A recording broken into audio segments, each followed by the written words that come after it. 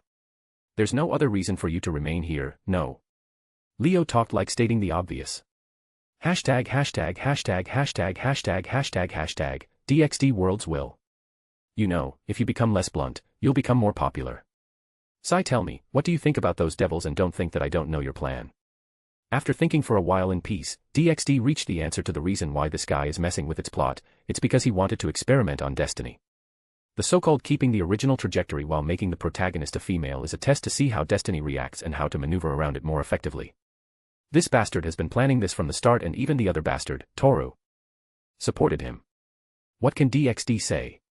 A person with a superquantum computer for a brain and a future vision can really think far ahead of where few can expect.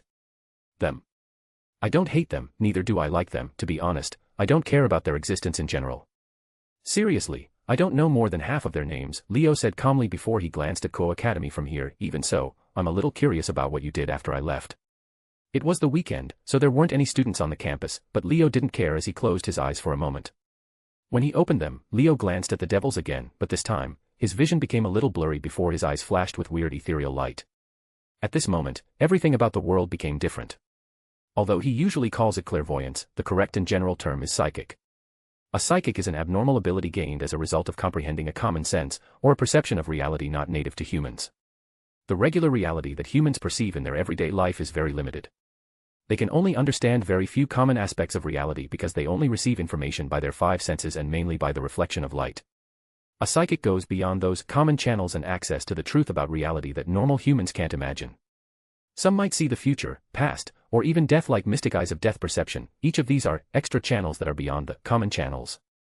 Leo also possesses his own extra channel, a channel that makes his mind and eyes able to perceive the flaws of the world. This is mainly his ability as an esper. When using abilities like clairvoyance or a psychic in general, if you're strong enough and you're sure your brain won't burn, then there's a huge difference between look and see. Usually, look means to direct your eyes in a particular direction, but see is an entirely different concept. It's to understand and comprehend. Rather than just looking at the object directly, you can see the truth behind it and understand the reason behind the phenomenon. This is exactly what Leo is doing now. He switched his vision from look to see.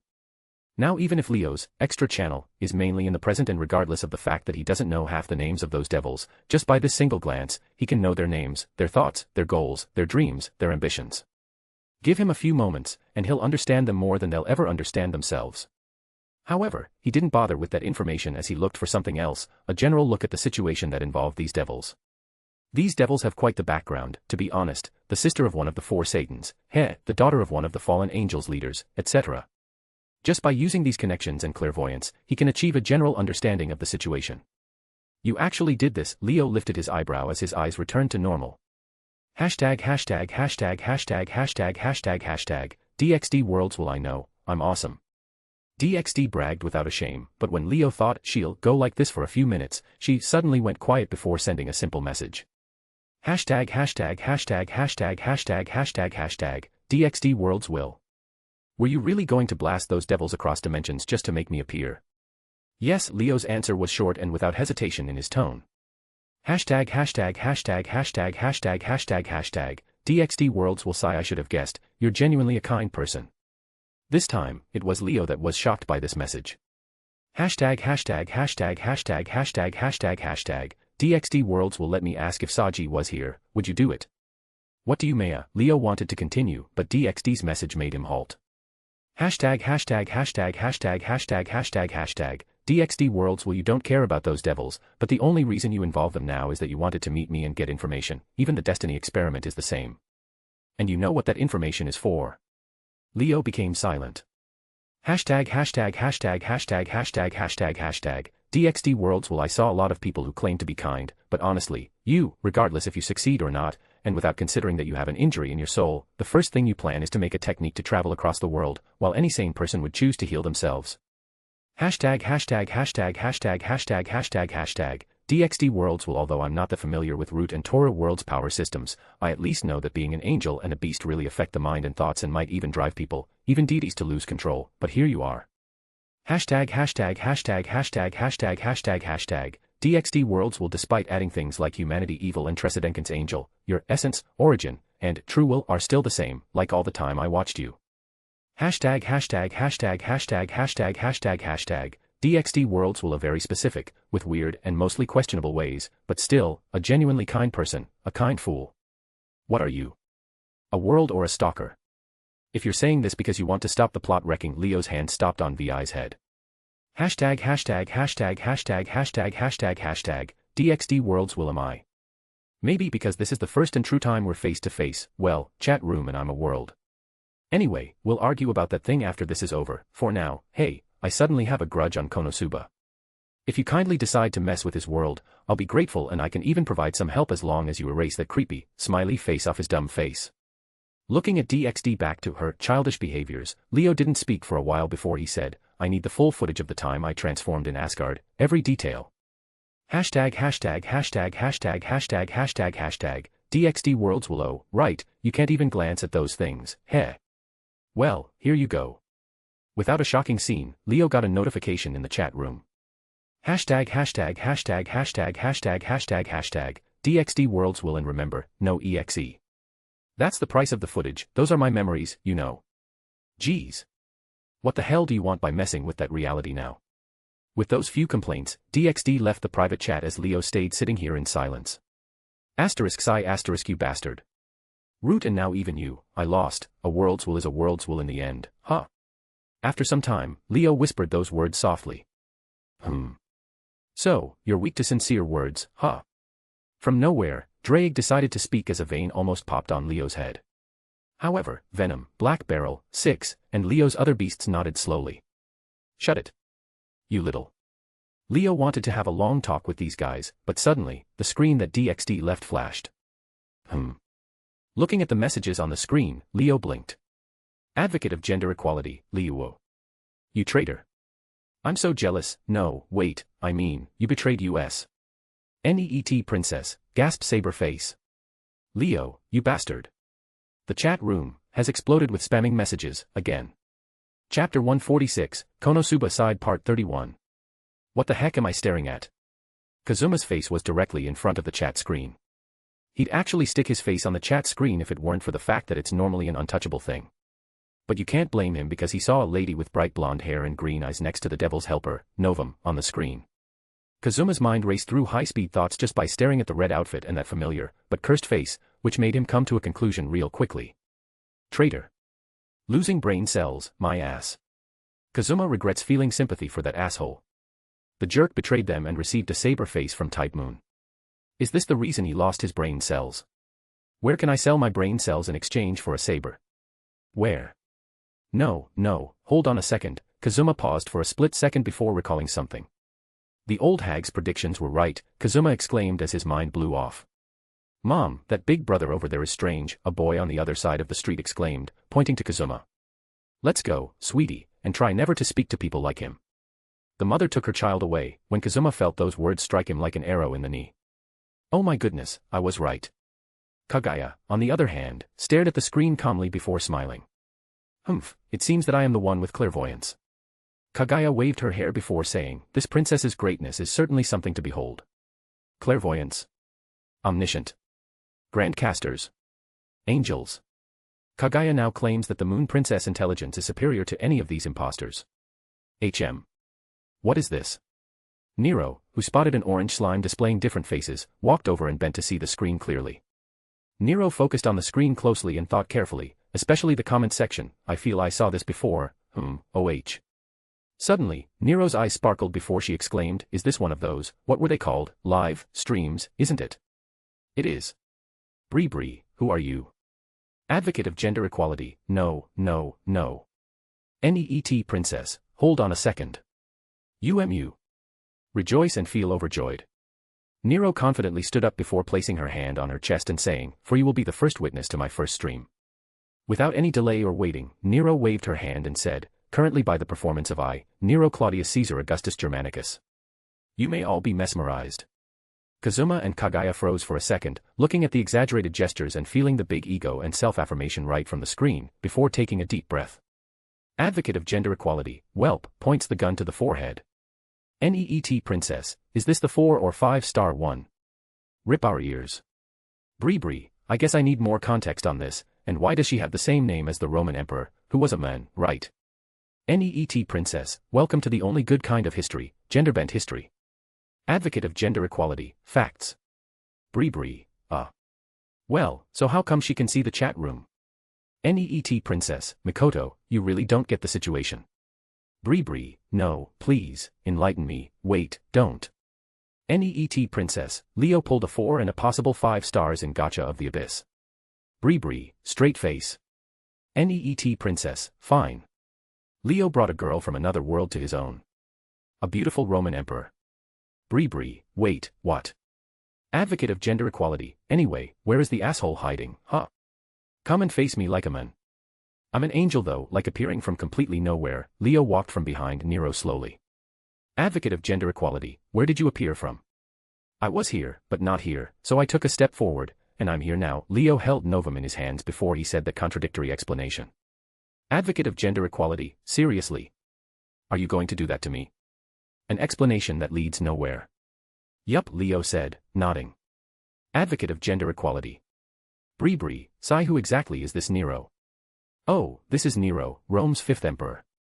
The last mission's worlds will decided to torment me and maybe had other secret motivations, but here we are. Leo said, pointing to the chat, Nero, these are some of my friends, who are a bunch of rude guys I usually chat with. Advocate of gender equality, oi. I believe you should say that to yourself in the mirror. NEET princess, did I enter the zone of hypocrisy? Bree, Nero is female, those history books. Hey, you've seen gods and angels, so this isn't a huge deal. Misaka's innocent reaction made Leo shake his head. You are my praetor's allies, but my praetor, there is no need for these informal introductions. Nero waved her hand and exclaimed, as my praetor, only grand entrances are needed. Leo made an unimpressed expression. Also, torment. There isn't anything like that. My praetor knows that we have an unbreakable bond, a bond that will keep us together no matter what. And I'm excited to see a new world and spend time. As Leo sighed and played with Novum in his hands, Nero began a new exaggerated speech with a bright smile. Advocate of gender equality, for whatever reason, I believe Leo died a little on the inside. How terrifying is this red saber? Please proceed. NEET princess, and that is exactly what happened. Bree, I'm not sure how I feel about this. NEET princess, are you dying inside? Oh, indeed. I learned something really important on my previous walk, jump, Leo declared to the chat. NEET princess, well, yeah. What exactly did you do? I didn't see a nuke exploding in the background. I went to kill the whole main cast of this world only to ask it, well, some questions, Leo said matter-of-factly. Advocate of gender equality, rest in peace. NEET princess, did you kill the devils? No, it ended peacefully, which seemed very strange. I'm used to blowing stuff up. Everybody thought they saw a ghost in the form of Killer Queen emerge behind Leo for a split second. NEET princess, that's shocking, but it seems you didn't even engage with the people in your world. What exactly do you mean? I talk with people every day, even though it is just for a short time. Leo shook his head, perplexed. What are you talking about? Nero asked, tilting her head and looking at the messages blinking on the phone. About something like the people we fought against in the Holy Grail War, Leo described as casually and clearly as he could. Is there a new war on the horizon? You can depend on me. Nero was excited, but Leo simply shook his head.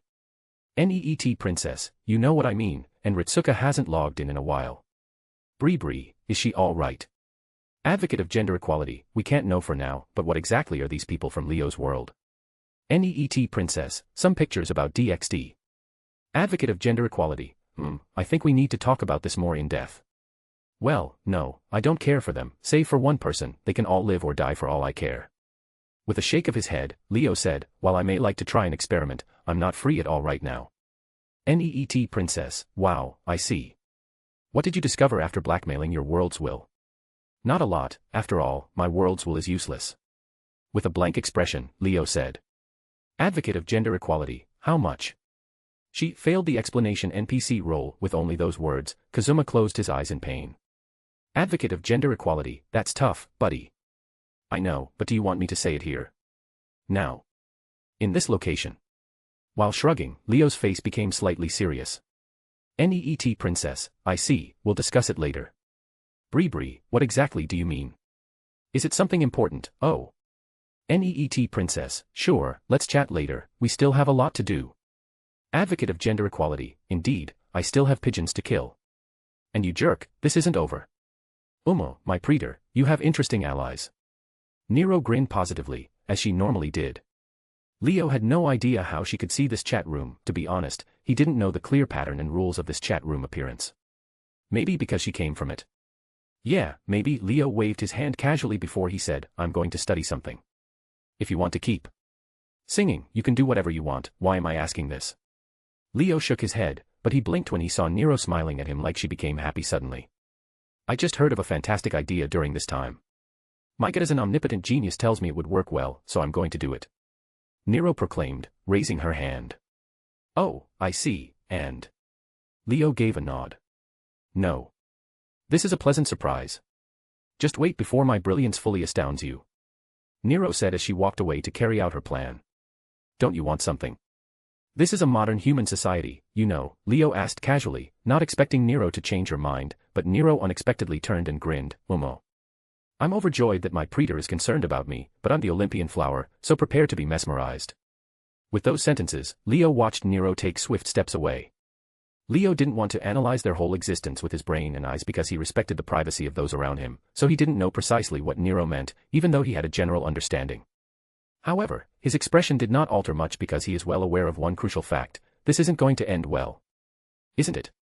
You think? Drake began to suspect that this guy had a habit of jinxing himself. I'm shutting my clairvoyance on this, I don't want to see or get involved.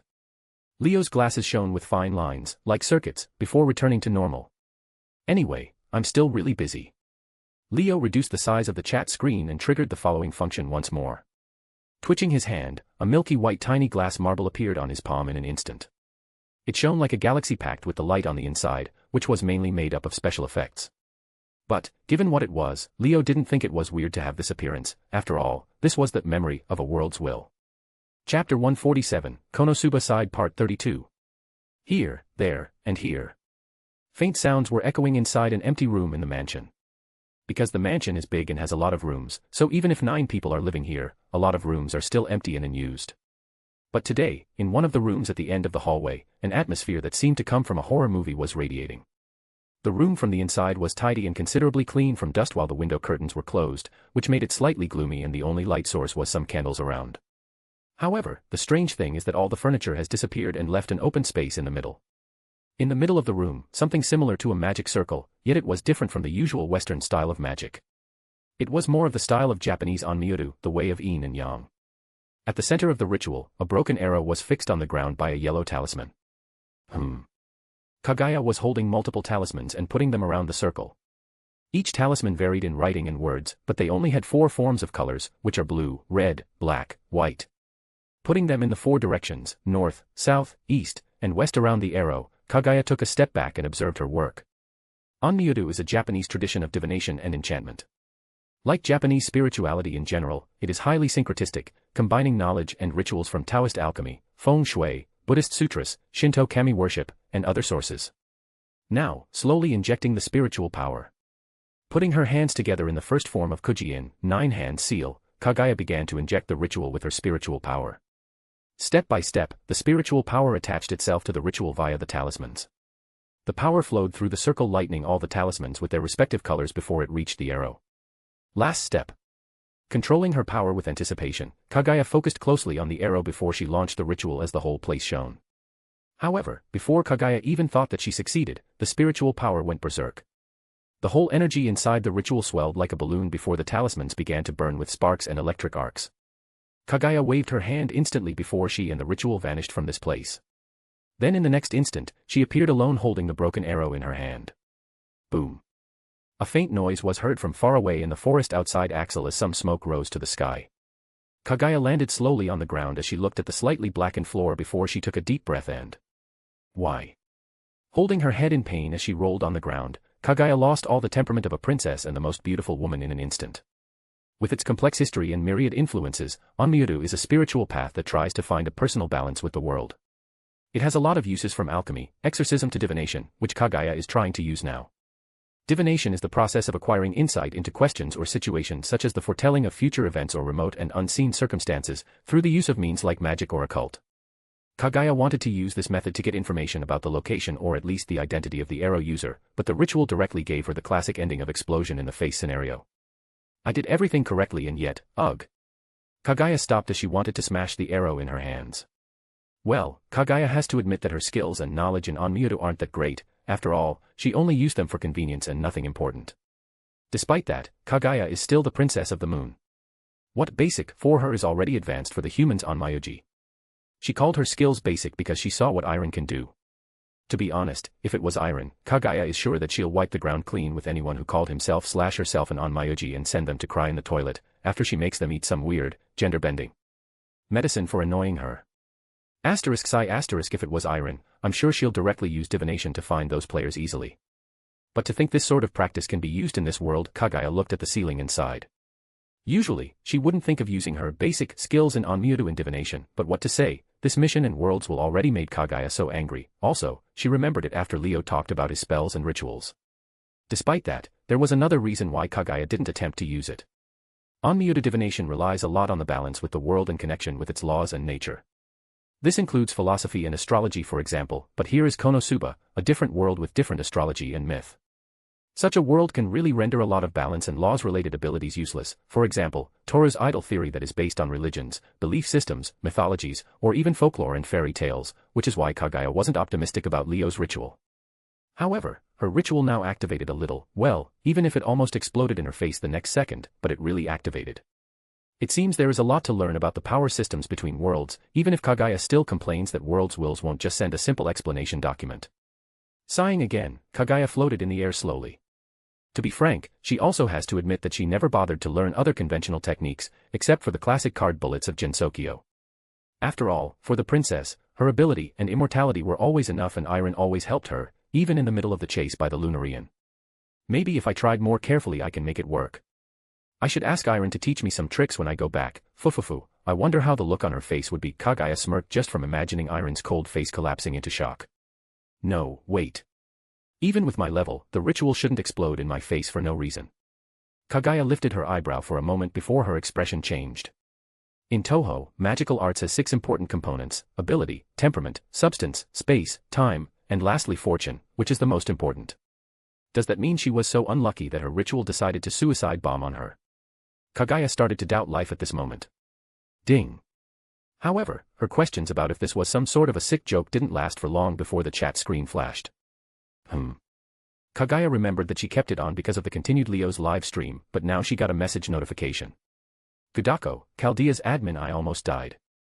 2 times. A missing member of the chat that didn't log in for a while appeared with an announcement of her near-death experience. And of course, she met a very supportive response. Annihilation Maker, admin TCH, almost. Gudako, Chaldea's admin. Excuse me. Annihilation Maker, admin. Oh, don't mind me human. I'm just lamenting the diversity in the uncountable possibilities and outcomes, and no, you're not excused. Looking at the new shenanigans in the chat, Kaguya sighed before a small smile formed on her face. She threw the broken arrow away and, of course, decided to join the fun, especially because she waited for so long, the legendary clash between the last master of humanity and the evil of humanity, and also, the reunion of the master and servant.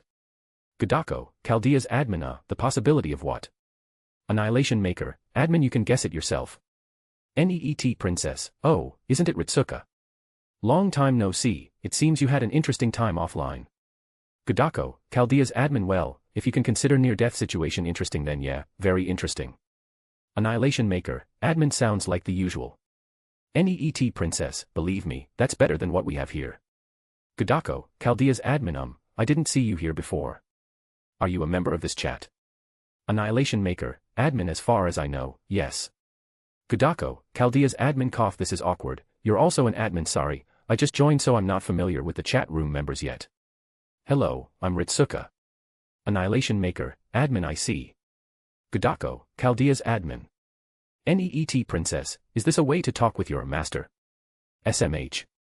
Annihilation Maker, admin. Oh. Dear Kagaya, are you meaning that you want to teach me manners? NEET Princess, oh. Dear Leo, does that mean you want to learn manners? Annihilation Maker, admin. I personally don't mind, but I wonder if you have any, to begin with. NEET Princess, is that so? That's rich coming from someone like you. Annihilation Maker, admin. I know, right? Ha ha ha. NEET Princess, indeed, foo foo foo foo. What is this fearsome aura? Did I trigger some old grudge between these two? Ritsuka was sweating slightly while looking at the laughter in the chat. She has all the reasons to say that those were more creepy than joyful. Shaking her head to clear those thoughts, Ritsuka looked at the messages before she noticed something that made her blink. Gudako, Chaldea's admin. Kagaya-san. Is Annihilation Maker Lucifer? NEET Princess, yes, didn't we say this before? We don't even have a lot of members anyway. Annihilation Maker, admin. Although it's a common name, yes. Gudako, Chaldea's admin. Lucifer. Annihilation Maker, admin. Yo. Gudako, Chaldea's admin. Hello. Annihilation Maker, admin. Hello. Ritsuka is feeling really awkward. Her main reason to join the chat room was actually here talking with her, but she had no idea at all, and to make it worse, Leo played along until she realized on her own, so Ritsuka doesn't know how to proceed in this conversation at all. NEET Princess, so, what happened to you in that near-death experience? Kagaya broke the awkward atmosphere because she started to get bored. Gudako, Chaldea's admin. Oh. Reality marbles clashing, explosions everywhere, noble phantasms all over the place, a giant flesh pillar and lasers flying everywhere, Caster laughing like a battle maniac, and Excalibur, several attacks of Excalibur. I almost evaporated twice. Annihilation Maker, admin. HM. That sounds like the usual Monday. I don't know why are you overreacting. NEET Princess, near-death battles are normal every day. It seems that your understanding of normal has been altered again, huh? Annihilation Maker, admin. What do you mean? She has it easy. Do you want to experience being chased by a stalker Prince Charming, Proto-Arthur, and his glowing sword, Proto-Excalibur, across multiple realities and timelines? I told him multiple times that I'm not into this and I don't want to be involved, but that goddamn stalker is set on forcing his hot glowing sword on me. Gudako, Chaldea's admin. Advocate of gender equality, wait a minute. Wording Leo, please, mind your wordings. Kazuma only wanted to lurk in the chat and shoot pigeons in peace, but those almost made him drop the gun. Annihilation Maker, admin. What are you thinking? The heat on that Proto-Excalibur is conceptual. Do you want to get hit with that planet-saving, Gaia's fuck you all, sword? No, you don't. Gudako, Chaldea's admin.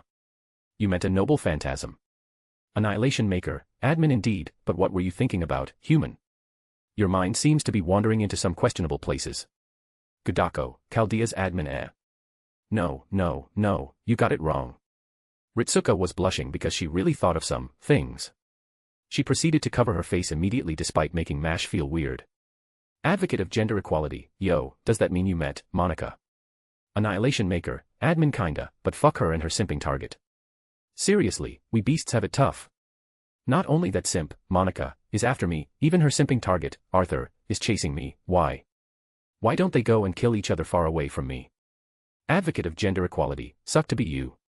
Annihilation Maker, admin. I swear if I saw that Monica I'll batten her dumb face to the land of steel immediately. Advocate of gender equality, welp, this became dark, but this type moon, so. NEET Princess, wow, you can send people to the edgiest place in that world. Impressive. Annihilation Maker, admin. I'll bury her 6 feet under with Gaia. Advocate of gender equality, yes, let the edge flow through you. NEET Princess, show them the might of the dark SI-***** I mean, the evil of humanity. Annihilation Maker, admin. Shut it. I'm not your father. NEET Princess, correction, Daddy Owo. Annihilation Maker, admin. What did you bring upon this cursed land? Advocate of gender equality, this went from 0 to 100 real fucking quick. Looking at the degenerate trio, despite some change, kept throwing insults and jokes at each other, Ritsuka blinked her eyes as she recovered from the embarrassment. They are really getting along well, even with Lucifer. Ritsuka didn't even find a chance to interfere in this conversation. Big Sister Lion is online. Big Sister Lion, I found something. What the? I'm working my ass off and you guys are having fun. NEET Princess, what do you mean? My ritual almost exploded in my face a few minutes ago. Although I'll not die, it's still painful, you know. Annihilation Maker, admin, what do you mean? I almost linked my world into another mecha reality. Advocate of gender equality, what do you mean? Those little fucking pigeons are really tricky. Why do I feel they have more luck stat than me? Just by looking at the same format of answering, Leone, who was in the capital, face-palmed herself before sighing. Big Sister Lion, sigh, just be silent for a moment. I found that something happened in the neighboring country, Elrode. Their royal castle and vault got breached by someone who used some means beyond the regular job's power. NEET Princess, I see. Annihilation Maker, admin, oh, right. How is the preparation going for the ritual? I need some progress to trial test the ritual and see if I can at least connect with it. Advocate of gender equality, some materials are already available, but those things like Lotus Staff won't be here that quickly and we just started. Can't you just make one and send it here? Annihilation Maker, admin, no, the materials of the ritual on your side need to be 100% from your reality to act as an anchor and guide. Gudako, Chaldea's admin HM. What are you talking about? NEET Princess, oh, it's about this mission of the chat room that we're currently stuck with. Gudako, Chaldea's admin, ah, you mean the job that we need to do after joining this chat room?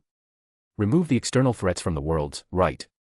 Advocate of gender equality, yeah, something like that.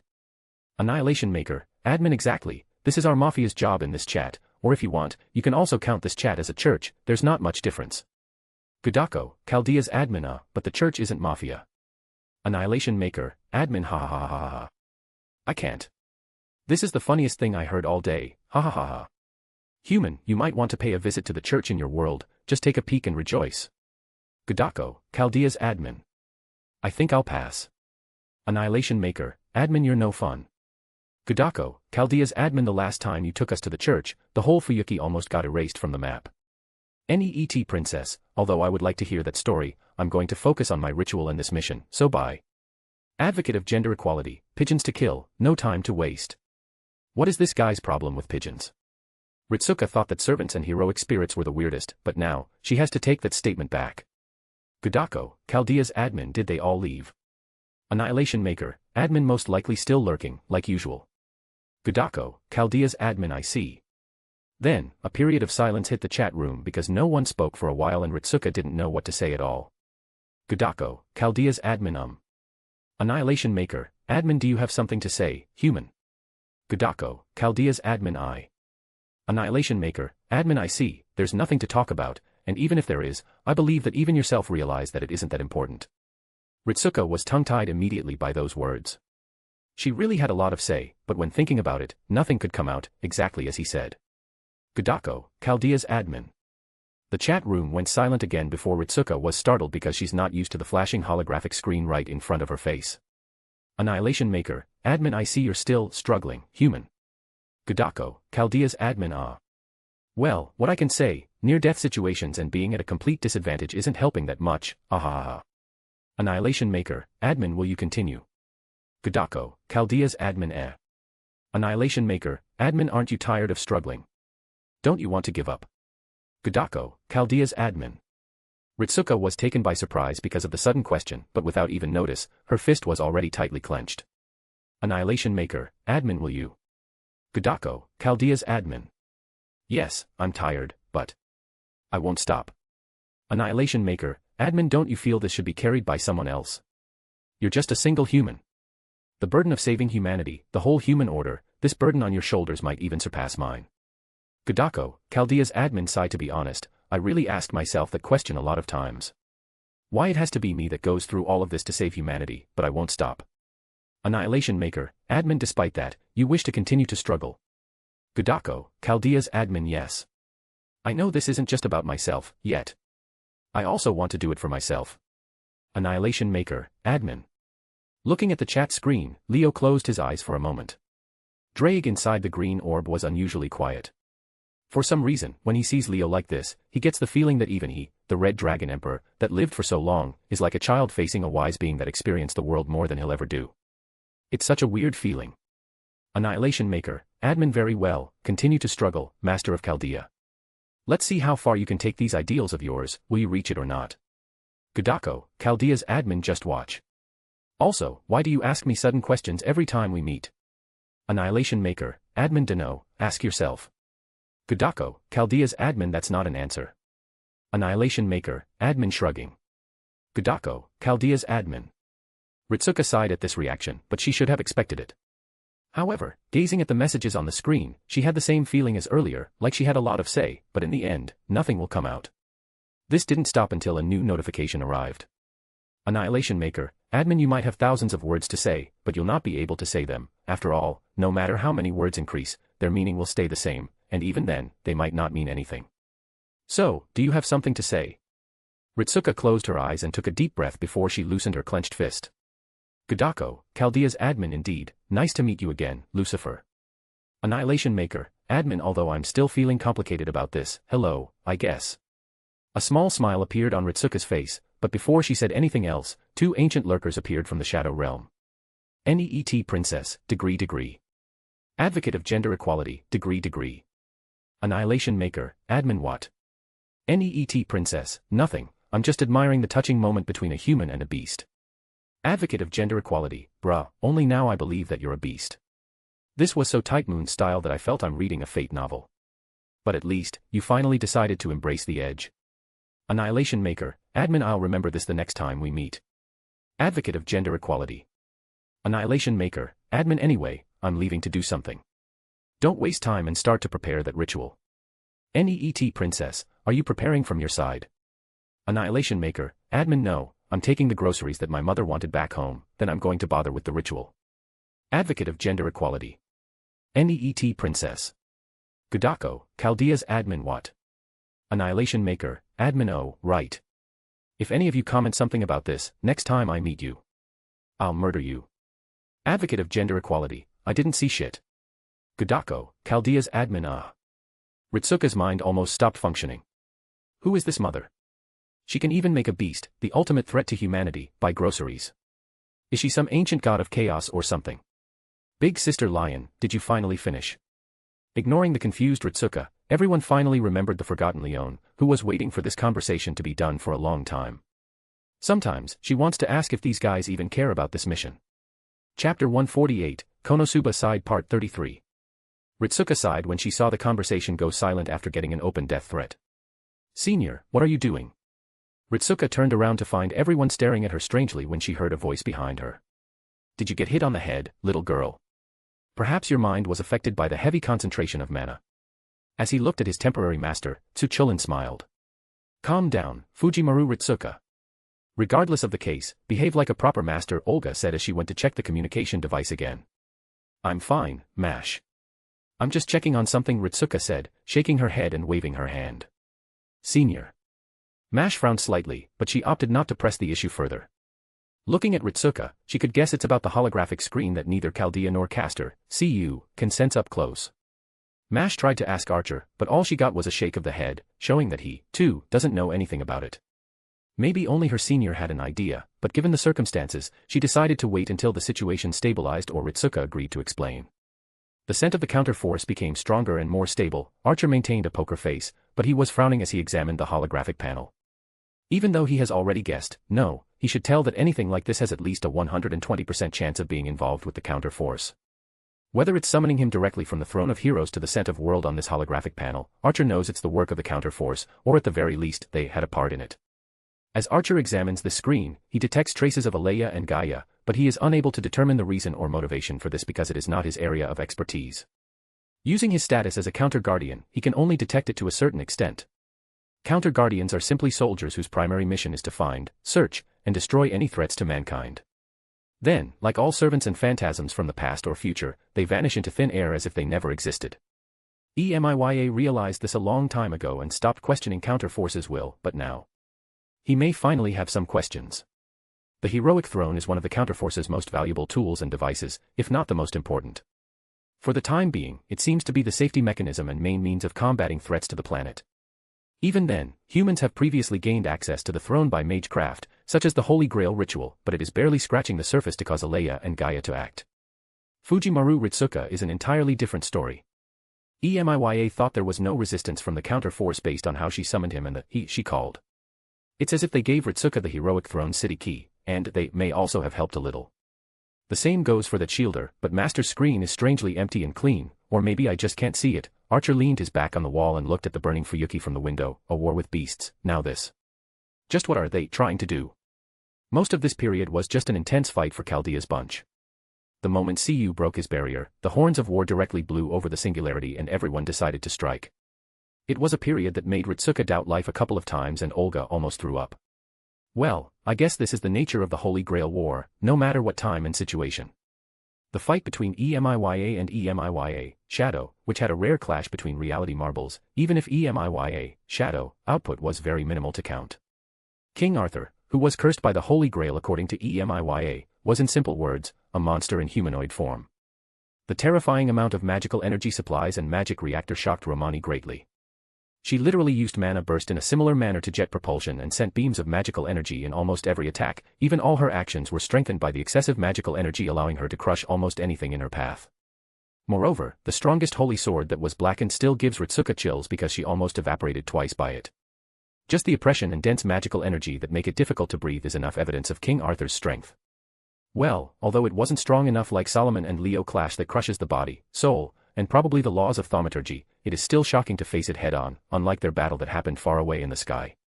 Chaldea's group could only run away after meeting Saber, especially because the demon god pillar was there too.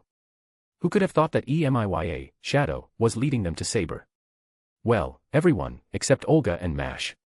However, Emiya didn't want to stop at all because he also wanted to use King Arthur's power on the demon god pillar, except that this plan might have gone slightly wrong. After all, Saber is more focused on them than the demon god pillar. If Mash didn't activate her noble phantasm with command seals, Ritsuka has all reasons to believe that they'd evaporate into atoms. I mean, that dark aurora breaching through the reality marble with sheer force isn't something funny at all. Then listening to Cu saying that was also a part of the plan almost made Ritsuka punch him. At least the attack hit the demon god pillar head-on, which gave it some deep injuries, but King Arthur kept aiming at them because of Mash's shield or something. In that madness, they could only run away after the demon god pillar lost its mind and started shooting laser beams everywhere. Ritsuka thought she might have heard something screaming, "You lowly insects," but she didn't stay to listen. Ritsuka sighed when she remembered that Emiya had to explode his noble phantasm as a smokescreen, then using Mash's shield as a launcher. I think the only person that enjoyed that was Cu. Looking at the bright side, King Arthur was entangled with the demon god pillar in a fight and most of the undead in the city were evaporated by Excalibur attacks. Well, the city also evaporated. Oh, and most shadow servants got defeated, which is a win in Ritsuka's book. Olga was frowning while checking the communication device. It slightly got damaged because of Excalibur attacks and Romani was cut off in mid-sentence, which makes her wonder what Chaldea's situation now. This whole situation is ridiculous for Olga, or maybe with what happened in Chaldea, she's already on the edge. Despite that, she almost couldn't tolerate Ritsuka's attitude. Summoning servants, having certain information about servants, and all of this without the support of Chaldea. How could she have all these abilities while being just a mediocre magus? Even Olga, the director of Chaldea, didn't know anything. Moreover, isn't she too casual? Also, that archer, who has reality marble, is she supposed to believe this? And why everyone seems to be cool about it? Is she the weird one here? Glancing at Olga, who was looking at him, Emiya closed his eyes and ignored her. This isn't a thing he should worry about, especially because he is used to getting doubted. So, now, it is only that Flesh Pillar and King Arthur, feeling the silence around, Ritsuka said. Ah, only those two, which is an underestimation. If it was only Saber, I think we can manage, but I don't think that Flesh Pillar is dumb enough to be a shield for us this time. Cu grinned when he remembered the demon god pillar tanking Excalibur Aurora while they moved behind it. Of course, our goal is the Holy Grail, which is in Saber's hands. Saber's location is in the center of Fuyuki, the Greater Grail, and the Flesh Pillar should be aware of that. After getting hit by Excalibur, I doubt it'll keep this chase, and instead, it'll switch to the hunter role. Emiya and add to the conversation his ideas, it'll most likely wait for the best moment to strike, which is the fight with Saber. I see, then we'll move after we recover contact with Chaldea. We need all the support we can get, Ritsuka nodded, but then she noticed that everyone was staring at her. What? Aren't you forgetting something, little girl? Cu had an odd expression on his face. Huh. Ritsuka couldn't help but tilt her head. Going to the battle without recovering mana, I didn't know you're into suicidal tactics. Opening one eye, Emiya stared blankly at Ritsuka, who froze in her place. Ha ha ha, we'll go after recovering mana. Ritsuka dropped her head in defeat. This is really embarrassing. How could she forget about magical energy? Maybe because Chaldea's system is helping her with energy problems. Wait, why doesn't she feel mana exhaustion? Ritsuka froze for a moment.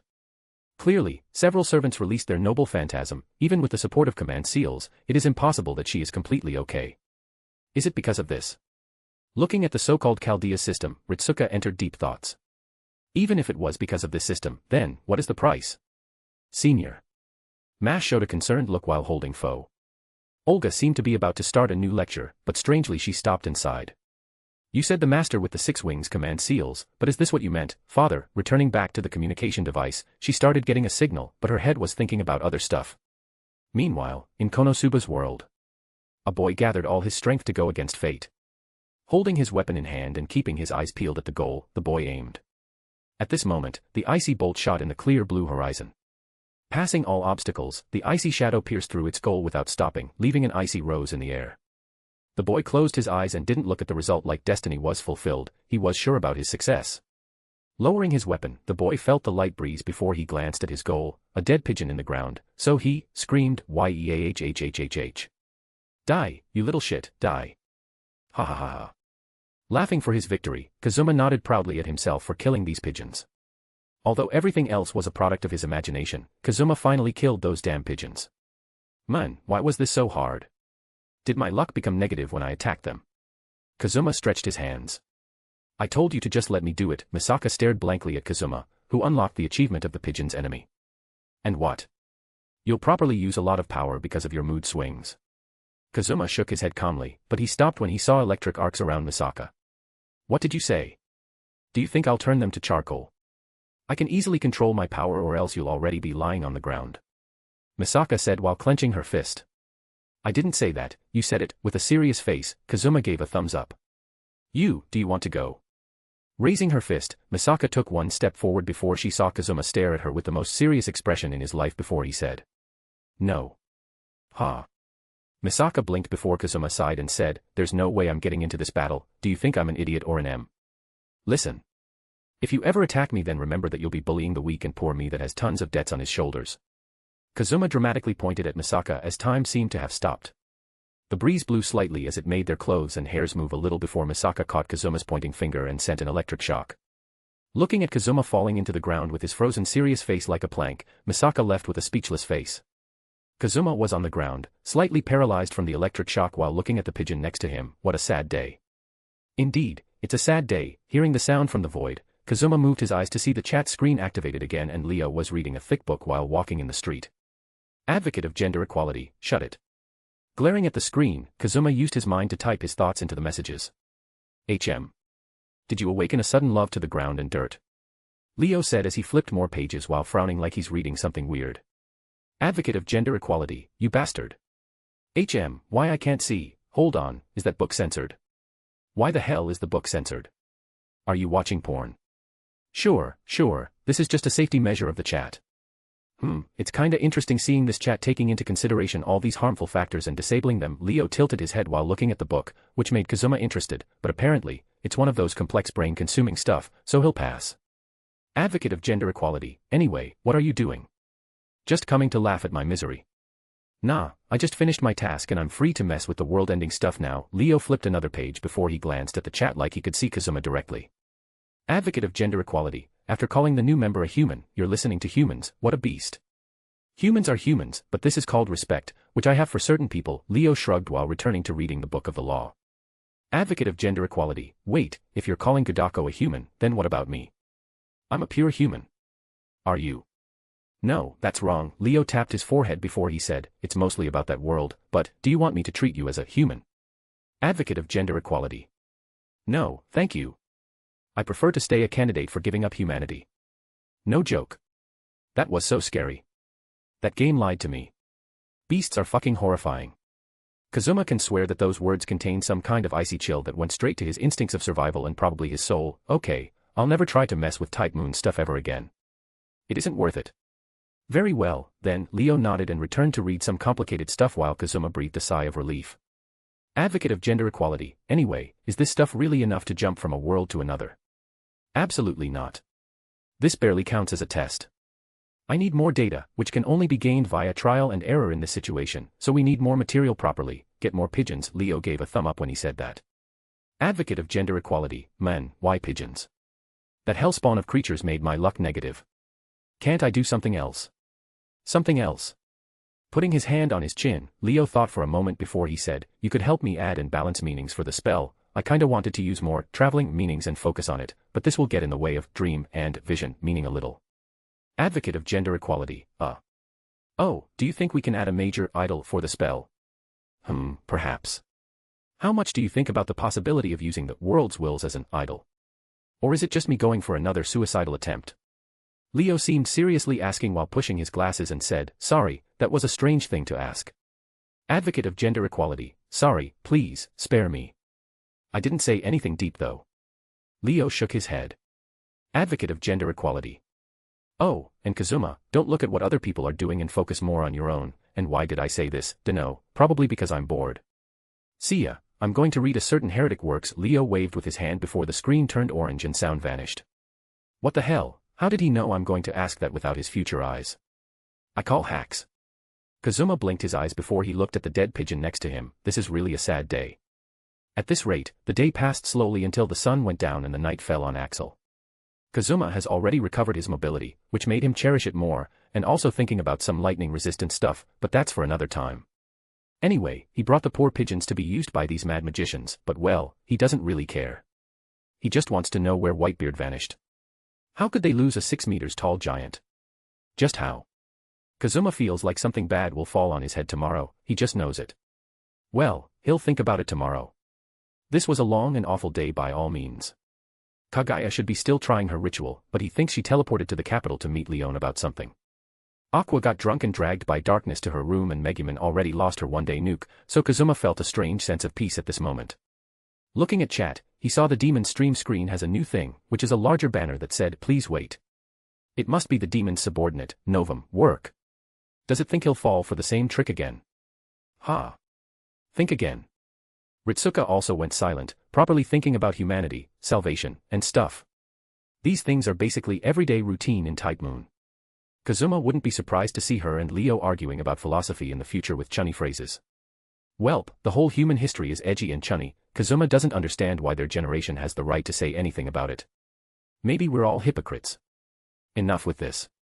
I just want to sleep, good night. Without waiting for a moment, Kazuma landed on the bed and closed his eyes immediately. It's been a while since he had a peaceful sleep because of everything going on. Feeling his eyelids heavy, Kazuma relaxed completely. He also thought about what Leo said, but he basically ignored it. Sleep is more important than some heretic's works. When Kazuma was about to enter the land of dreams, a loud sound kicked him straight from it. Ha ha ha ha ha ha. A burst of loud laughter was heard from the chat screen as Kazuma opened his bloodshot eyes. This was like some very bad trick from fate, as Novum already left the chat screen and was lying around something with curiosity. What in the? Kazuma wanted to complain, but then he froze when he saw what was happening. You gotta be kidding me, ha ha ha. Ah ha ha ha. Leo's whole body was shaking. From a little to full-blown laughter. In the middle of empty land, Leo was laughing loudly as 3 magic circles were fixed in midair while facing each other. After Kazuma joined, most of the members, except those who quit the stream long ago, joined. To be honest, it was such a rare sight. Before or now, they didn't see Leo acting like this, especially after he became an angel. He was like, taken for granted for most things and never truly surprised.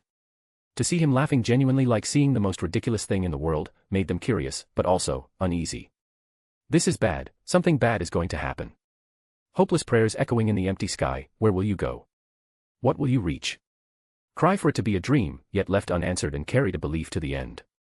Reaching the point of the conclusion, it's time for realization and awakening, a new era for will and truth. Ahahaha, this is so ridiculous. Leo looked at the 3 magic circles in the air before he started laughing again, which made everyone flinch. Advocate of gender equality, you okay? You're even saying chunny stuff without giving a damn, oh god. Oh god, indeed, Kazuma. Ha ha ha ha. Leo put his hand on his forehead before he tapped the ground with a weird jet black and red staff that who knows where he got. Advocate of gender equality, okay, I'm officially worried. NEET princess, me too. Did Michael turn into a burning pigeon or something to make him laugh like this? Advocate of gender equality, pigeon. Does this have something to do with this ritual? I don't really know if I'm okay or not, but if you're asking, then I'm just in wonder about how wonderful the rules and different truths of worlds clash and transform. Leo tapped the ground again with the staff before the air started vibrating around him and the book of the law appeared as it opened immediately. Raising his right hand, Leo whispered, "People praise the fools as thou knowest not." Abrahadabra. With his words, the mana flickered on the circles before several things became visible. Yes, it was like they were invisible and gave the feeling like they were always waiting before they appeared finally. They were like fireflies or glowing small butterflies while floating freely around Leo's palm in the magic circle. They have such a clear platinum glow. From dreams to dreams. To think this was possible here. Leo lowered his staff while looking at those platinum particles of light. Neet princess, hold on, what is that? This? Well, this is just a new era. This world is dead if someone from Torah finds it. Saying some dangerous and confusing words, Leo caught one of the lights.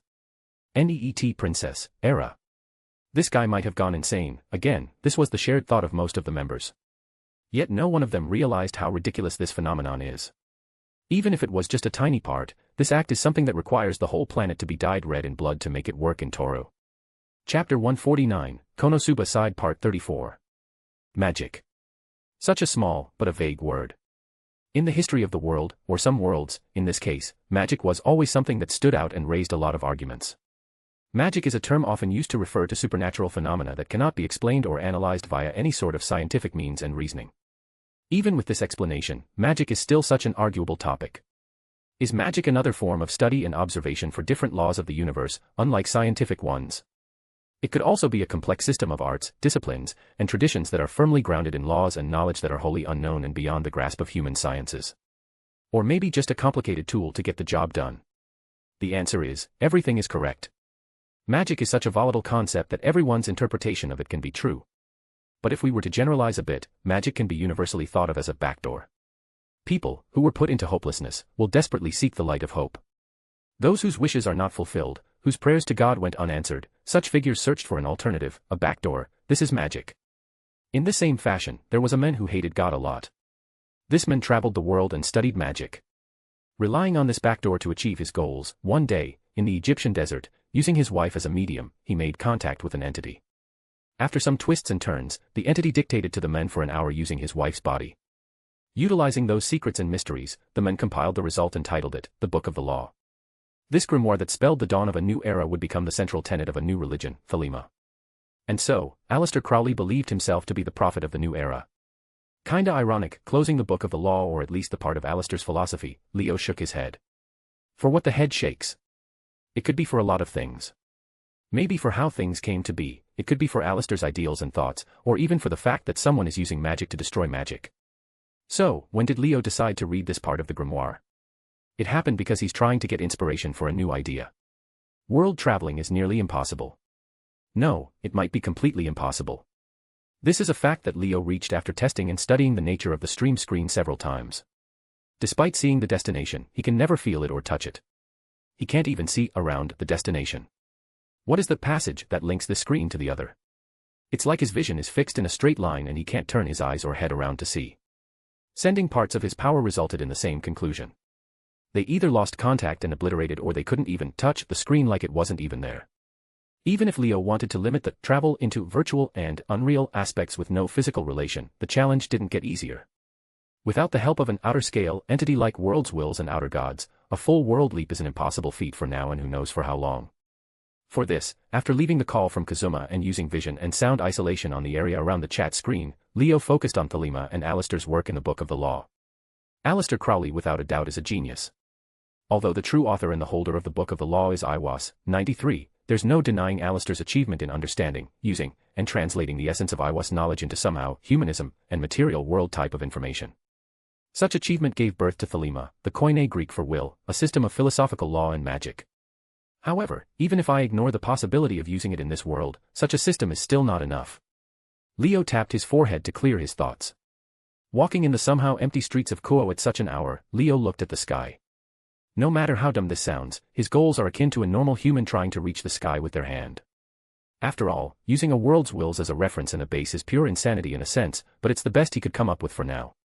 If it wasn't for him limiting the spell for basic, vision, and dream aspects, Leo wouldn't attempt it. If I could somehow display the same feat, even if it's just a trace of it. Leo wondered for a moment before he took a white marble from who knows where. To be frank, he has a footage of a world's will, even if it's just a form of possession and for an instant, accessing the material world. The memory of DXD world's will about the Asgard accident. That part of history, especially the important sides, is non-existent in Leo's eyes.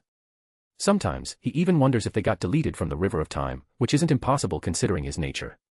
Shaking his head from those thoughts, Leo focused more on the important parts. In the Asgard accident, there was a world's will present, which was Toru. How did he make it to the material world without wrecking it to dust is just a mystery. The accident in Asgard was mostly caused by himself, which also refers to his origin. In a sense, it isn't wrong to call that event his revelation. Yes, like Solomon receiving the 10 rings, that situation wasn't much different. The marble started to shine with a faint light before several images started to flash around it. It's points of view from a lot of places and a lot of individuals, just a pure memory and nothing else. How he can interpret, understand, translate, and use such events is the most important factor of this virtual world leap. Just, the process is so hard that there's no way to even start, or maybe he is still in a fog about the principles behind it. Now, the role of DXD's memory comes into play, which is one of the reasons why Leo got this thing. Maybe a breakthrough in this process could be achieved by using it and Thelema principles as reference. So, I'm doing this, huh? Some things should stay buried rather than exposing them to the river of time again. Closing his eyes for a moment, Leo clenched his fist on the marble before he said, well, most of these things are time bombs, which I don't need more of them. With those words, the marble crumbled inside Leo's fist before several images flashed and entered his brain. An angel's screams that shook the soul in Asgard, several forces in this world reacted, a young man with a spear, the whole world situation, all of them were present in front of Leo. This actually made him impressed. Compared to him, the omniscience of world's wills feels completely natural and doesn't carry any heavy feelings. The scenes flashed smoothly and clearly, from the time he lost control in Asgard to other points of view. Chow Chow. The descendant of Chow Chow, Chowmingda. True Longinus and, ugh, the dying will of God. Looking at a particular scene of a young man losing control of his lance, Leo shook his head before he heard something that made him tilt it. Listening to what the dying will said and the action it performed, Leo stopped in his place for a while. Those words. Thelema. Or at least the summed-up meaning and this action, ignoring everything, Leo kept playing the scene of true Longinus shooting the beam to the sky. No, it looks more like a signal. It's like someone pulling a trigger or pushing a button on something, or even giving instructions, and in this case. Looking at the sky, Leo found the target instantly before he said, God's system. But. Then the scenes in his mind flashed again into a particular moment when Michael and other archangels, all of them praying to the God's system core. At that moment, Leo's face became expressionless. Not like the usual expressionless because he was speechless, but it was more of an inhuman type. It was a face and eyes that'll probably send a deathly chill into any nearby soul. Keeping his eyes on God's system in the sky, Leo seemed to see something before he slowly removed his eyes and looked in another direction. Locking his target, Leo's entire body shone before turning into a ray of light that shot towards the horizon and disappeared from this place. No one in the whole street noticed something strange and everyone carried their business like usual. Somewhere in the European mountains, a bunch of people were walking under the leadership of a young man. Chow Chow, the leader of the hero faction, was taking his team towards their goal. The hero faction is one of the factions in the Chaos Brigade that consists solely of humans with the goal of defeating evil beings such as demons and other supernatural beings. Today, Ophis was finally reported to have returned to the headquarters. Usually, Chow Chow wouldn't care much about such a thing because it usually happens all the time, but there have been rumors that Ophis went and met that person. That person is related to an accident that made Chow Chow think a lot. His Longinus, his spear, went completely out of control that day. Joker. Muttering a certain name, Chow Chow gazed at the distant landscape. The sub-leader, George, sighed a little because he could guess what his leader was thinking about. Yet, at that moment, the true Longinus appeared in Chow Chow's hand without a warning. What? Chow Chow exclaimed from surprise, but more shocked, even his team members were surprised. Then without giving them a chance to speak another word, it fell from the sky. A ray of light dropped from the sky at a ridiculous speed before it gathered into a young man's shape. He was wearing casual clothes that any person would wear and holding a book in his arms.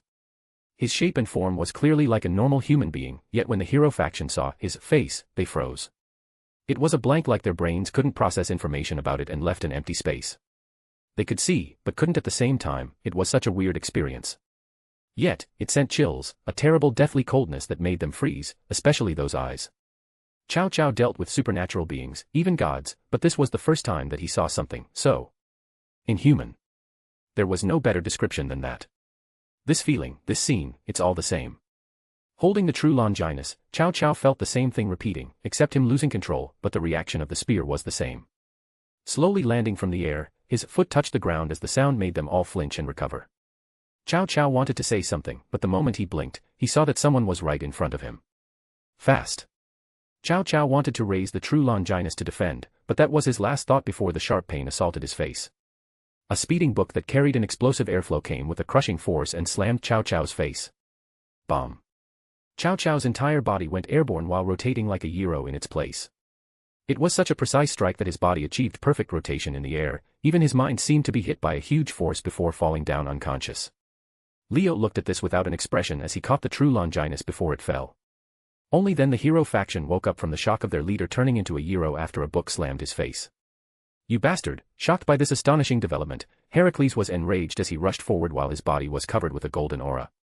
Two silver dragon arms appeared behind Siegfried before he held his demonic swords, but he stopped by George, who caught the wrist of his silver arm. No.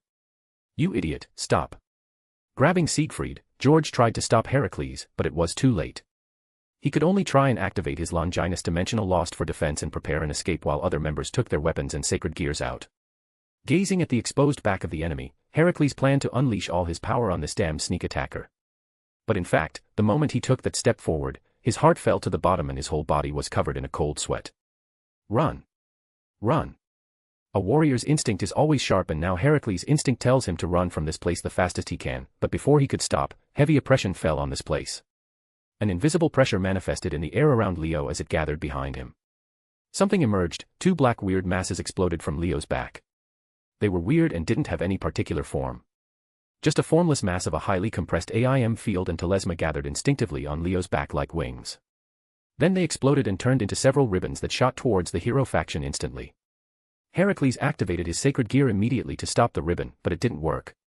The sacred gear ability seemed to lose effect when contacting the ribbon, leaving him in astonishment. Despite having a speed almost like teleportation for Heracles, the seemingly harmless ribbon exploded with a huge force when it reached its target, ignoring all obstacles in its way. Asterisk bam. Asterisk. A shockwave hit the air before Heracles was shot like a rag doll while crashing into several trees and rocks. Almost like getting hit by a train, he felt his entire body crumbling and an intense pain assaulted his nerves before slamming on the ground and falling unconscious. Heracle dash. Jean was shocked by how Heracles was flickered like a ball, but her eyes shrank into a needle from horror. She didn't know when a ribbon was right above her head, slamming down like a wipe before everything went blank. Asterisk boom. Asterisk. A cloud of dust raised and cracks filled the ground like spiderwebs. George felt the earth shaking from that strike and couldn't tell Jean's situation. This is impossible. George was completely shocked. Jean was clearly in his dimension lost zone, yet that didn't stop those ribbons at all. They passed through the mist like it was nothing. Let me go. Siegfried tried to break away from George's hand, but the latter didn't budge and said, "Are you looking for death? Can't you see who, eh?" At that moment, George felt all the resistance on his hand disappeared. He looked down to see that he was still holding the silver arm's wrist and the entire arm. Siegfried had the same expression as George while looking at his cleanly cut silver arms, even the cutting place was glowing with heat before his vision flashed, and felt his chest sinking. Without a warning, George didn't even blink as Siegfried vanished from his vision while the wind blew his clothes and hair. The only thing left was the demonic swords on the ground and a severed silver arm. Asterisk boom. Asterisk. Moving his eyes slowly, he saw Siegfried pinned on the mountain wall inside a huge crater next to Heracles. George's body was shaking inside the mist of his Longinus, but it didn't make him feel any safer. Despite his shaking body and the ridiculous situation, George knew that he can't stay like this, but for some reason, the attack never came. The ribbons retreated like they finished the job and returned to that ever-changing form on Leo's back. George wasn't sure about what was happening, but in any case, he couldn't waste this chance. He needs to take everyone and get out of here. This isn't something they could deal with. Dimension-lost mist started to spread and fill the area, especially around his teammates. The moment he can teleport them, George planned to use the balance breaker to trap that guy and run away. However, when the mist reached near Cao Cao, the formless wings entered a state of frenzy again and turned into several ribbons, but this time, they were bigger and less in number. Damn it. Dimension create. Screaming the name of his balance breaker, George was going all out. However, one of the ribbons just swept horizontally. Screech. A horrible sound like fingernails on the backboard echoed in the mist. In the unbelievable stare of George, the ribbon moved through the mist at an astonishing speed, leaving a trail of light and particles in its path, and causing this horrible sound. His Longinus mist got cleaved. No, the moment it touched those ribbons, the mist converted into some sort of light and energy as it got annihilated. That was George's last thought before the ribbon reached him and everything blacked out. The heroic faction was wiped out just like that. It hasn't even been 1 minute and everyone was lying down in an unknown state. It was like every strike was calculated to the necessary force to crush every member instantly. In all this period, Leo was checking the true Longinus without paying attention to what happened behind him. Well, it wasn't even him doing anything. All that happened here is a defensive mechanism of the wings when the permissions are available. Feeling the resistance from the spear, Leo didn't care about his burning palms as he raised it and pointed at the sky. It was the same angle and position when Cao Cao lost control. It was a signal and also a kind of message, but Thelema. Leo mutated with a low voice before he let go of the true Longinus. The spear vanished into particles of light and returned to Cao Cao's body. Glancing behind him, Leo stopped for a moment when he saw the hero faction condition. Wings are instinctively a part of angels, so when the permissions are available, they will manifest immediately using the available telesma and, in this case, also the AIM field. They can even perform calculations. In any case, Leo tilted his head before he squatted down and put a big stack of money near Cao Cao's face with a note next to it. It said, lying with heavy injuries in the middle of nowhere isn't healthy. Go to the hospital for your body and brain. With love, Joker. Now, for the second location. Leo turned into light and shot towards the sky, leaving the hero faction members lying in the middle of nowhere. It's kinda weird to say, but it's time for him to go to heaven, yay. Chapter 150, Konosuba Side Part 35. Away from the realm of humans, there are several realms that supernatural beings live in. Involving a lot of religions and myths, those realms are scattered across the planet and hidden from humans' eyes. In these realms, there are multiple heavens depending on different mythologies. The Christian heaven is the base and home of angels of the three factions. It resembles a place sitting above the clouds with a bright white ceiling high overhead. It is guarded by a large gate and has a white stone path and stone buildings, which appear to be floating. Leo's expressionless face cracked a little when he saw this place, but then he shook his head. Why does heaven look like some big compound? You're going to heaven now. Drake's voice was heard from the necklace. First, those kids playing hero got used to wipe the floor, then it's heaven. Drake started to think this day is just accelerating in a bad way. Who knows, last time I checked, heaven was another dimension with different laws of reality and all entities there could only exist in the form of concepts. Replying with a flat voice, Leo ignored the heaven surprising design. It's such a weird scene for him, despite seeing it a couple of times with his clairvoyance. Angels living in heaven without being God's perfect tools. Leo confirmed again that unlike the true conceptual and divine origin angels, these beings in DXD are more like living creatures, a different species named angels. Shaking his head, the area around Leo started to flicker before he vanished from this place. Then in an instant, he disappeared and appeared inside the seventh heaven. This place is the most secure vault inside of the entire Christian heaven. After all, it contains a lot of importance. For example, the sacred gear system and the God system. Also, this is where the God of the Bible resident when he was alive. Looking left and right, Leo took off in a casual manner, heading towards a certain area. He didn't see the angels here a lot, maybe one or two, and they were all high-ranking, but they couldn't spot him at all. What to say? It's the nature of demons and even jinn to be hidden and distort the information that reflects on them. Without a proper means and ability, finding Leo could be impossible because the information that needs to detect him is distorted by nature. It didn't take him long to reach a closed gate with thousands of barriers and magical devices. The best description of it was a vault door equipped with rocket launchers. Usually, even if he can mostly ignore it and burst it open, entering this place might require a little effort, yet, Leo already scanned the true Longinus and got a bunch of backdoors and loopholes via the nature of the will inside of it. With a snap of his fingers, the space distorted around him before the scene switched into another room. Here inside one of the most important places in heaven, the God System Core, Leo looked at this place for a moment. It was completely empty and no one was here at the moment. The only thing here was the fancy decorations and the glowing Bible floating in the middle. Probably all those archangels are busy managing heaven, especially after a certain angel caused a big show. Well, it's kinda good or Leo will have to deal with them. Peaceful options are mostly for people that have spare time to waste and Leo doesn't have that. So, he prefers the path of violence to save explaining and agreement time. Walking towards the floating Bible, which is the core, Leo casually dropped several boundary fields and barriers to secure the place. Looking at the core of God's system and the whole heaven, Leo's brain was running a lot of calculations and analysis based on the available data. The signal was received here. Removing his eyes from the core, Leo looked at the sides of the fancy room. Very quickly, the values and data of the messages were treated by the system before it was distributed again. Saying that, Leo began walking in certain directions in the room. Earth, Uriel was here, in the rear and back. Wind, Raphael was in the left. Water, Gabriel's position was to the right. Fire, Michael, at the front. The positions of the angels were switched. The element alignment was also changed and weakened. Leo continued walking while whispering certain words before reaching behind the system core. Residue of Kabbalah magic, on a very large scale. With every new word, the weird feeling around Leo increased. Surprisingly enough, the Tree of Life, Sephiroth, is present here in a physical form inside the third heaven. But needless to say, it isn't enough to spread the residues to a big scale. Then where did the signals go? Such a vast spread to something needs to at least be. Thinking for a moment, Leo put his hand on the core. Slowly, several functions of this system were presented in Leo's head. He scanned them all before he stopped at the belief function. Faith is an important factor and aspect of all divine power systems. Also, Christianity is a religion with a huge influence and strength, which should receive a lot of belief according to this system. This is true, but for some reason, Leo frowned. Only believe. Removing his hand, Leo closed his eyes and let his senses spread past this place. For every divine entity, there's an ability to hear things about their names. Prayers, offerings, such things can easily be perceived by the desired divine entity. Even Leo can feel and hear the prayers, but usually, he turns it off. But when he activated it in this place, he was blasted by hundreds, no, millions. Millions of prayers echoed in his head. It was slightly annoying at first, but Leo didn't care that much. His eyes were fixed on the system core.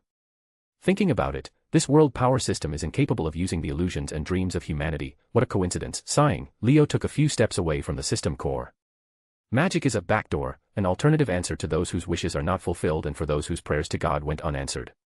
Now, with this world condition, the only way left is Thelema. Leo tapped his forehead in annoyance before he said, well fucking played. Without caring about cursing in heaven or something, Leo said, Toru, you sneaky bastard. Such a simple principle, yet very effective. I admit it, impressive, very impressive. Leo felt the headache of his brain and soul increase, but what can he do? It's such a bullshit situation. Magic is an art that has a lot of laws and regulations. Preparation is a very important key in magic. If the preparation is well done, even a toddler can activate magic that can sink a continent. The arrangements can span a wide range of aspects. Location, time, condition, mentality, available resources, etc. This is how Toru magic works. But this is DXD's world, so how could the Toru magic system function properly here? Well, now it's DXD world power system, but at a certain time, it wasn't exactly, well, at least on a certain thing. Thelema is a whole magic system based on Iwa's secrets and Alistair's work. This system that uses Iwa's secrets as a cornerstone is probably the only way for entities that go beyond the limits of Christianity to translate and exist in the material world. It's also the origin of a lot of things, like artificial angels and even espers. After all, they could also be called failed Thelemic magicians. Yes, espers originated from Thelema. The whole project of espers, personal reality, is a result of adapting and copying a certain experiment that went around this magic system. Also, an important concept in Thelema is that of eons, divisions of human history named after Egyptian deities, and each characterized by certain forms of belief and expression. There are three primary eons. The first is the Aeon of Isis, which is the period of primitive religions before the establishment of Christianity. The second is the Aeon of Osiris, which is a period in the classical and medieval centuries, believed to be one of stagnation, where humanity worshipped a single god during the spread of Christianity. The third and the newest is the Aeon of Horus, when it is believed humanity will enter a time of self-realization and self-actualization, achieving a true awakening after the downfall of Christianity. This is the religion and the magic system built by Aleister Crowley via Iwa's secrets. Usually, the world is always in the Aeon of Osiris, but sometimes, especially because of the concept of the multiverse, such a fact cannot stand anymore because each world is a new reality and a surprise. For example, Whitebeard and Leon. Their worlds are in the Aeon of Isis according to Thelema teachings. A time of primitive religions before the existence of Christianity. So, if we take it like this, the possibility of finding a world beyond the Aeon of Osiris isn't impossible. In fact, it's right in front of everyone. This world. The world named High School DXD is a world almost stepping into the Aeon of Horus according to Thelema. This is another reason why Leo was getting those hallucinations directly after acquiring his personal reality. In this world that is close to Aeon of Horus, the Thelemic aspects of espers were already triggered and made Leo face himself because Thelema is a system based on will. But it still lacks one critical push. That push is almost impossible to achieve because this world's laws also deny a very critical aspect, which is humanity's illusions and dreams. No matter how ridiculous it sounds, humans' illusions and dreams are a very terrifying force and power. It's something that could create miracles from just illusions. For example, the phases and world rejector in Toru, and even Alea, the collective unconscious will of mankind to avoid extinction in Type Moon. DXD world beings are more of living creatures rather than just conceptual existences. They can use humanity's beliefs in their religions, but that is it. They couldn't tap into the hidden form of power because the laws of the world don't allow such an act. This will even limit a very important concept in Thelema, which is the true will. Because of the limits of the laws, jumping into the Aeon of Horus is just a dream without a platform to use. But what if there was a thing that these laws don't necessarily apply to? A thing that operates on a field of his own laws beyond the regular ones. Even so, a proper platform is needed, so we can only dream. A dream, if the material world laws didn't allow such an act, then attempting to virtually perform it isn't impossible. This is what happened in Asgard and what Toru took advantage of. It's like an avalanche effect, just throw one and let everything follow. The Asgard accident has included a lot of concepts and aspects, beyond this reality limits, yet it balanced perfectly. First, losing control in Asgard near Yggdrasil. Yggdrasil is one of the main figures in the Norse mythology, a primitive Aeon of Isis religion in Thelema view. Yet, unlike most of those things, Yggdrasil is the purest entity there. It has so much relation with the fundamental parts of the world than a lot of things. Also, because of this accident, Leo's AIM field was going like crazy. It might didn't affect the world outside Asgard at first, but what is Yggdrasil? The world tree. Personal reality and the AIM field that carries it are in a sense a different reality with their own laws. The faint influence has already been carried by the tree to the outside realm, changing it slightly in a virtual aspect into an atmosphere that resembles Toru's world. The whole situation with the system caused the angels to be helpless and pray to God. But unlike the usual, the angels' positions at the praying were different than the description in the religion. After all, Michael is the leader of heaven now and other archangels also had changed. This refers directly to the Aeon of Osiris. Something like position and place to stand isn't important in DXD, but in Toru, such acts can only be described as a distortion of world laws themselves.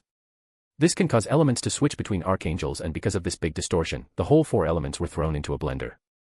The element's distortion was also present in Asgard when the seasons were going in chaos around the angel. In Eastern concepts, 4 seasons are related directly to the 4 elements. All in all, this is an act that will allow a lot of violations in the regular laws, which in a sense is the beginning of the downfall of the Aeon of Osiris. Now, everything is set for the last push.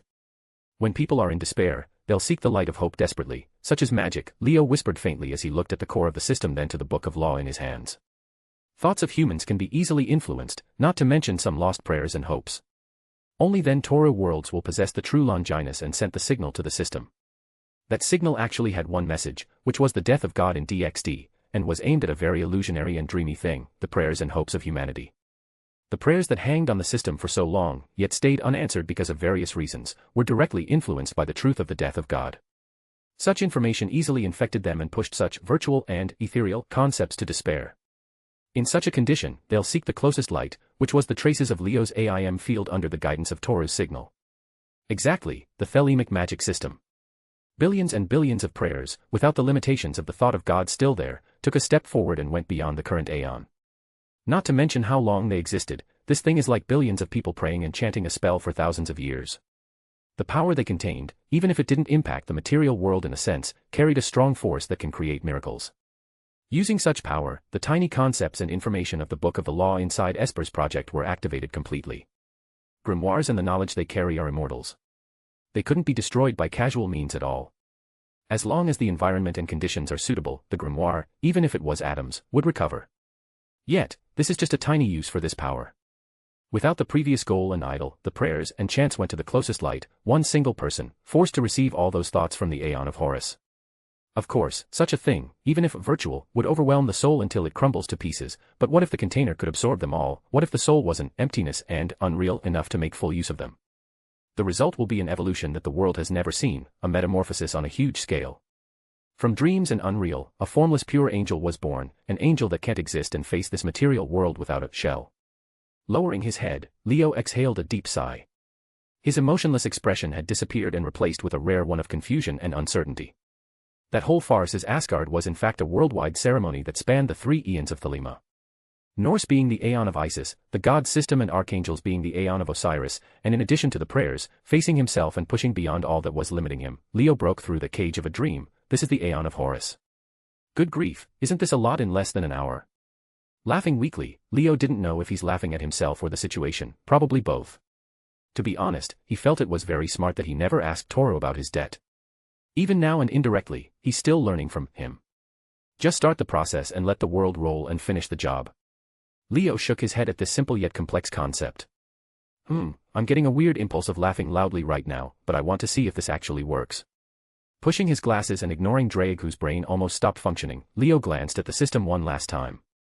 No one could tell his thoughts and ideas before light flickered and Leo disappeared from the seventh heaven like he was never there. In a mountain range in Africa, Leo landed on a place where he felt a nice ley line, dragon vein, and started his preparation. Several runes here and there, making a barrier so no one bothers him, preparing the tools for the ritual like turning venom into a staff. Venom has already been influenced by Norse mythology long ago and became a spiritual item. Giving him this form instead of a large sword is best to display his abilities. Even the staff is made to match the Thelema system.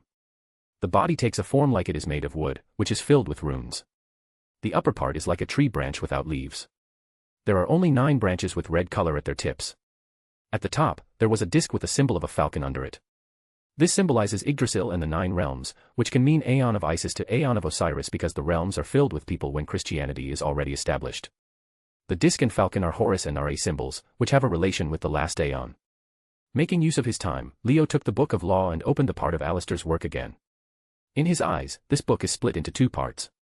The first is the core and essence, which is Iwas knowledge that was assimilated, transformed, and translated by Leo's own law. The second part is Alistair's work and philosophy, which hold the meaning of eons and such. Tapping the ground with the staff, Leo's AIM field already crawled on his altar telesma and filled the place. He didn't need much complicated preparation and spells because all of this is just virtual, a dream in a sense.